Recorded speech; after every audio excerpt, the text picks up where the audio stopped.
Eisenhower. You're watching Planet X TV. Hi, I'm Peter P.T. Townend, and we're here for a special edition of Planet X. Tonight we're going to be at the premiere of Busting Down the Door. We've got some of the stars here with us, but first we're going to go check out the trailer of this new film. I did not see pro surfing coming until I stood on the beach with Rabbit Bartholomew. They'd write articles about how we're here, you know, we're the kings of the sport. And this brash attitude, it rubbed people the wrong way in Hawaii, without a doubt. It was our chance to change the perception of what the world thought surfing was. They did it for nothing, you know, they did it just for the love of surfing. I said, mate, I'm going to be a pro surfer. I'm taking this dream and I'm going for it.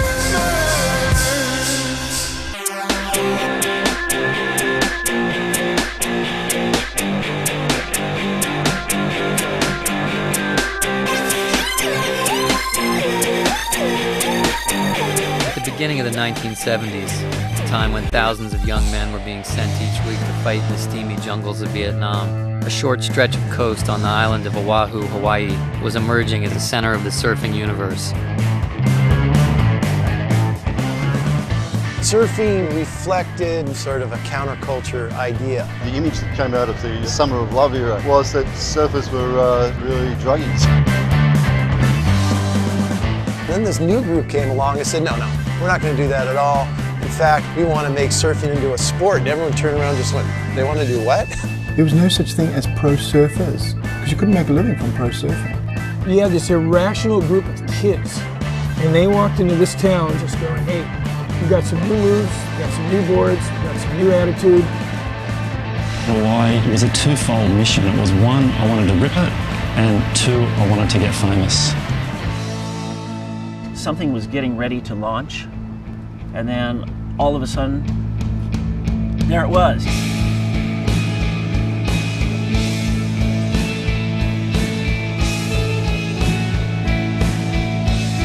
We said we were good. You know, we were number one. It's indisputable. This whole thing of trying to break in and establish a sport, it took a very, very strong attitude. They'd write articles about how we're here, you know, we're the kings of the sport. And this brash attitude of screw the establishment, we're going to go for whatever it takes to get what we want, it rubbed people the wrong way in Hawaii, without a doubt. They just really wanted a big slice of the pie. The problem was they wanted too big of a slice of the pie. They did it for nothing, you know, they did it just for the love of surfing. It's timeless stuff, you know, it's stuff that will probably never be repeated.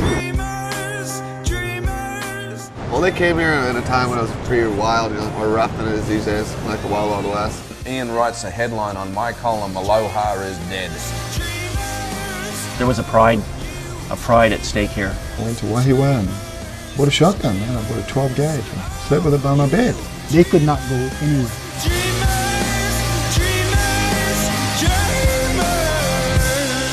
And I was in exile, and with no future, and with no way in, and with an entire island that hated me. Hi, we'll be right back with more action here on Planet X. Planet X is brought to you by Rip Curl, built for riding and always searching for the ultimate journey. Stay on board for the action right here on Planet X.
Peter Townend, Sean Thompson, Wayne Rabbit Bartholomew, and Mark Richards.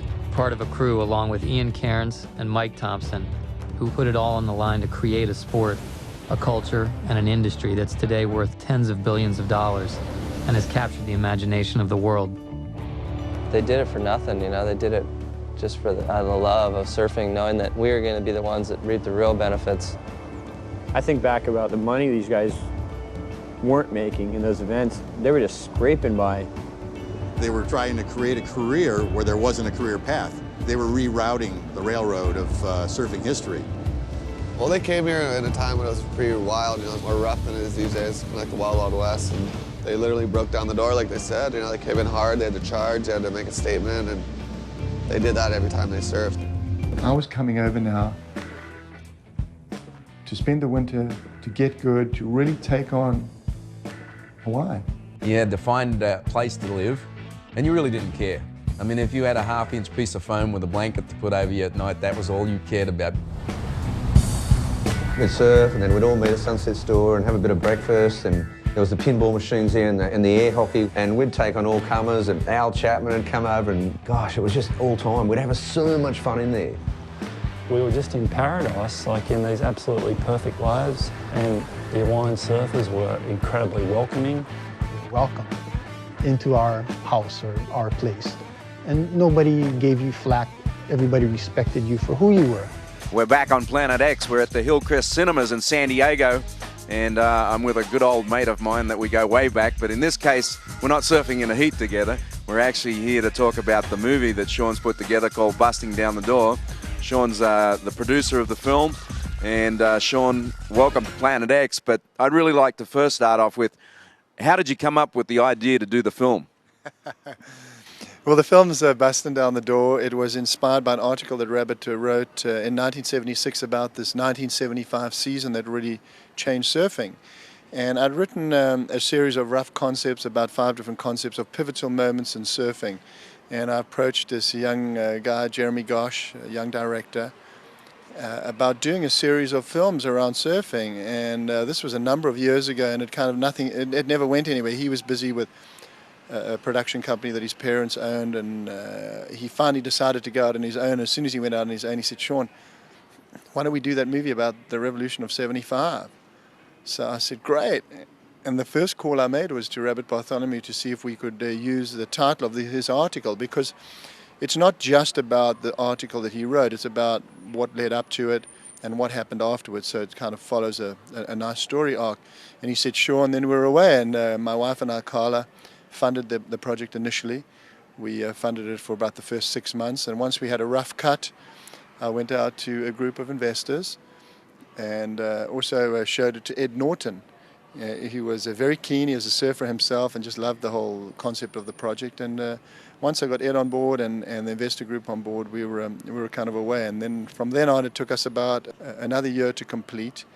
And we really wanted to focus on just telling a cool story about something that was so integral to the current state of surfing. And this story, I think, is about this tipping point in surfing. It's about an amazing crew of individuals, all the 6 principal guys in the movie and all the other people in the movie as well who are the great Hawaiian surfers. They were all like very unique personalities. They surfed their own way. They had their own styles.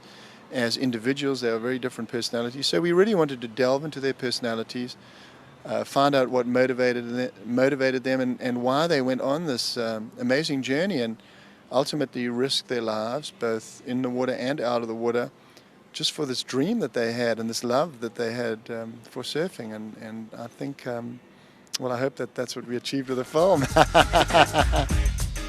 Stay tuned for more action here on Planet X.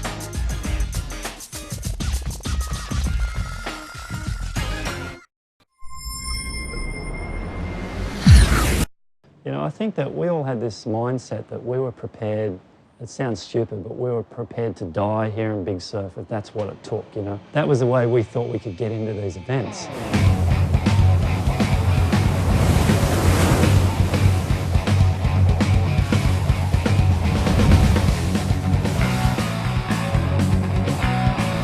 There was a day that Reno and the guys used to call Aussie Day. We would go out at Sunset Beach on days when there was no one on the beach. It'd be raining, it'd be howling on shore, 15, 20 feet closing out. Yeah, and the Hawaiians used to laugh at us because, you know, they're spoiled. They'd surf these perfect waves the whole winter. And we're out there just going anything. We would paddle out just to see if we could. And go out there and get hammered.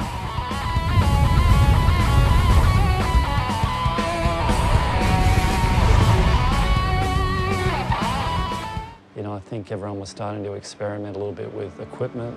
You know, Sean on that Blue Spider Murphy board with the yellow O'Neill wetsuit was pioneering, you know, the depth that you could ride in the tube but off the wall.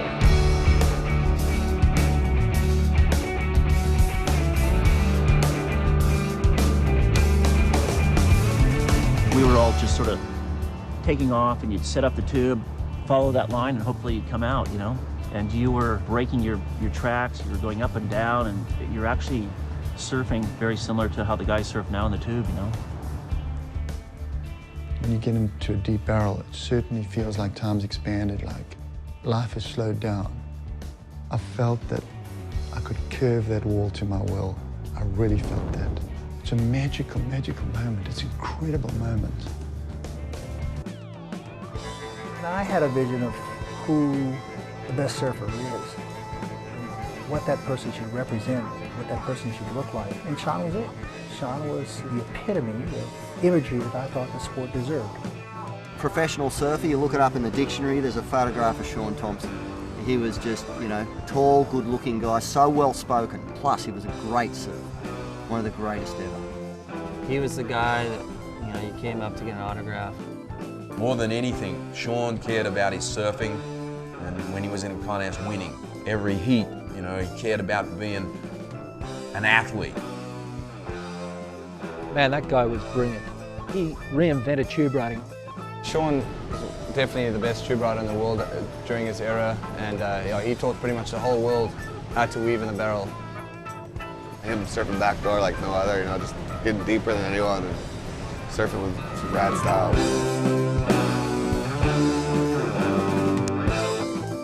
I just found all this amazing footage. I found just classic footage that and pictures that represented the period. It was a wonderful journey to put all that together.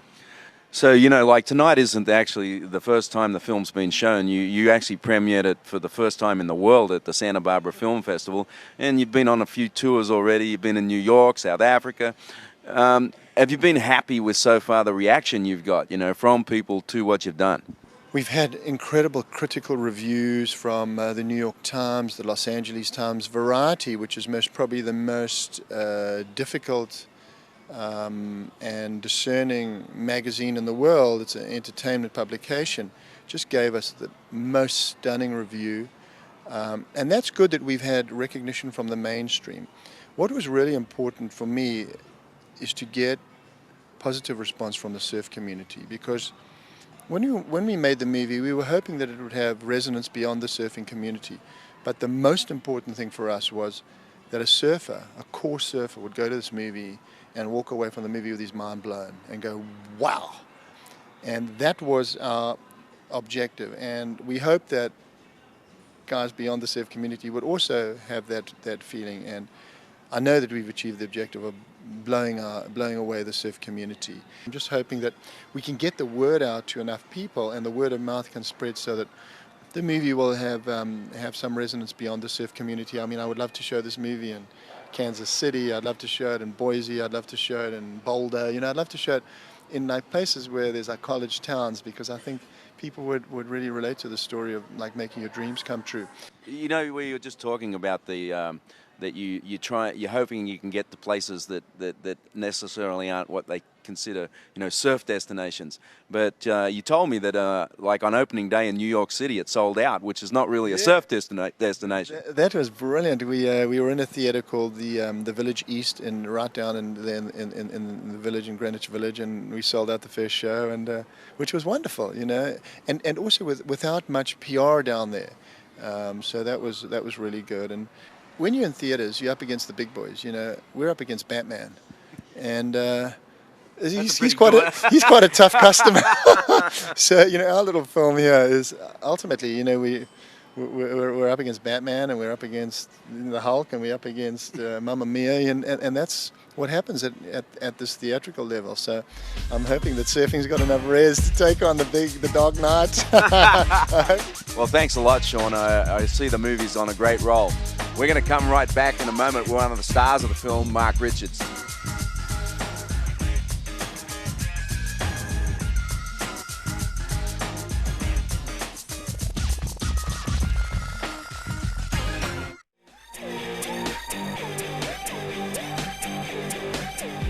Planet X is brought to you by the Wave House in San Diego, the Royal Palace of Youth Culture, and by the State of Delaware Tourism Board that invites you to hit the beaches of Delaware for your vacation plans and water sports adventure. Promotional consideration by the Hilton Garden Inn at Del Mar in San Diego and its sister property, the Homewood Suites. Finally, a hotel that's like a home, and also the official hotel for Planet X Television. I did not see pro surfing coming until I stood on the beach with Rabbit Bartholomew. They'd write articles about how we're here, we're the kings of the sport. And this brash attitude, it rubbed people the wrong way in Hawaii, without a doubt. It was our chance to change the perception of what the world thought surfing was. They did it for nothing, they did it just for the love of surfing. I said, mate, I'm going to be a pro surfer. I'm taking this dream and I'm going for it.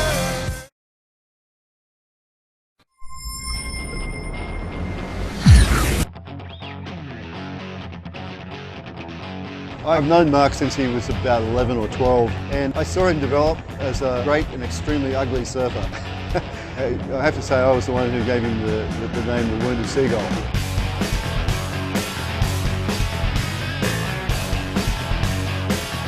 Mark Richards got that nickname at that time, the Wounded Seagull, because he had this rather gangly style, unusual style. People first start seeing him, boy, what is he doing with his hands and his arms? MR, over the years, honed his style and his ability with it, and always remained this incredibly humble, normal person.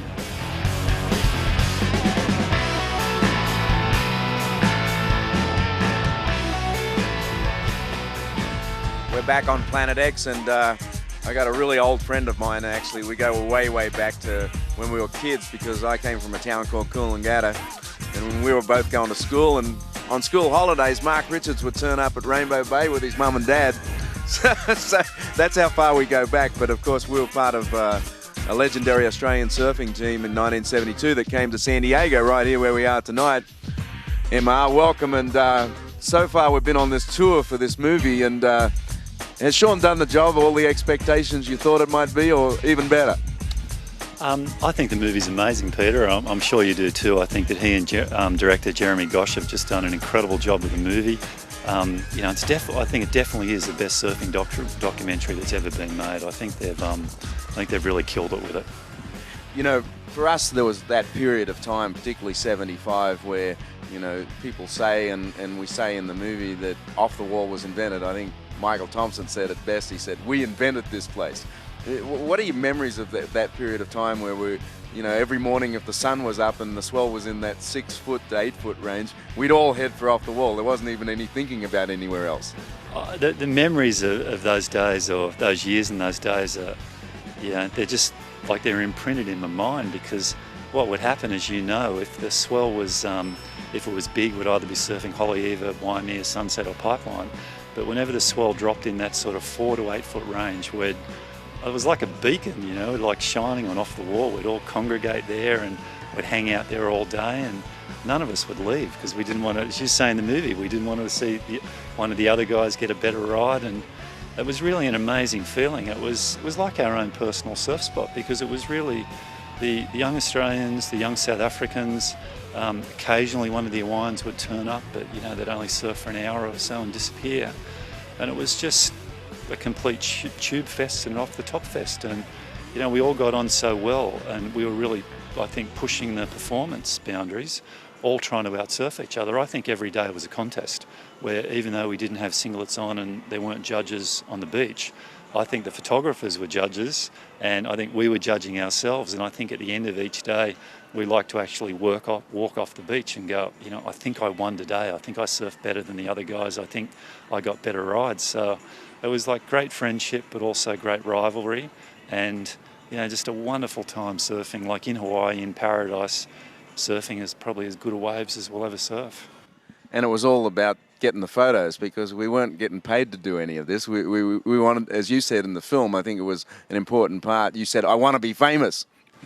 Well, it sounds like a wanky comment, you know, to say you want to be famous, but we really needed to get famous, and we needed to get that recognition to actually get invited to the events, and that's what we were trying to do. We were trying to get photos in the magazine so people knew we existed, and through our surfing, we were just trying to get people to sit up and take notice of what we were doing and hopefully get into the events. She had to go and lay it on the line every day at the beach and hope people saw it and hope people took photos of it. Well, thanks, Emma. All right, PT, thank you. We'll be back on Planet X. Planet X is brought to you by Rip Curl, built for riding and always searching for the ultimate journey.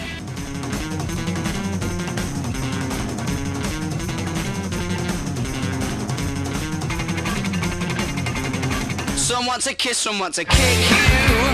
There's nothing that you couldn't slip through. Or at least that's the impression. Why are you guys here? See a sick movie. She's not aware yet, but she's yours. She'll be saying, use me. Show me the jacuzzi. I imagine that it's there on a plate. You're our rendezvous rate. Means that you're been a perfect place to show the film, so it's been great. a while. I doubt it's your style not to get what you set out to acquire. The eyes are on fire. You are the unforecasted storm.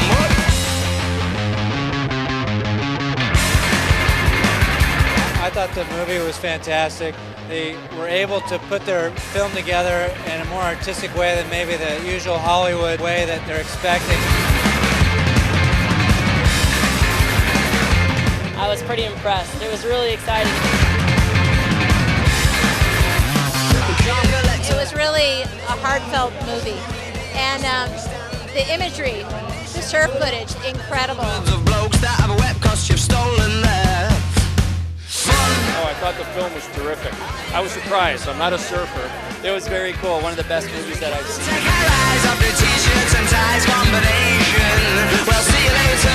Well, for me, it was very emotional, very touching. It was excellent.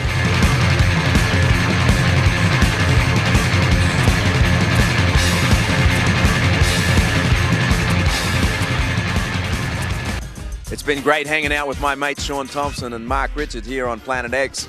I hope you enjoyed this show about busting down the door, a great seminal documentary about this period in the 70s, which we were really an integral part of. And I look forward to coming back to see you on Planet X.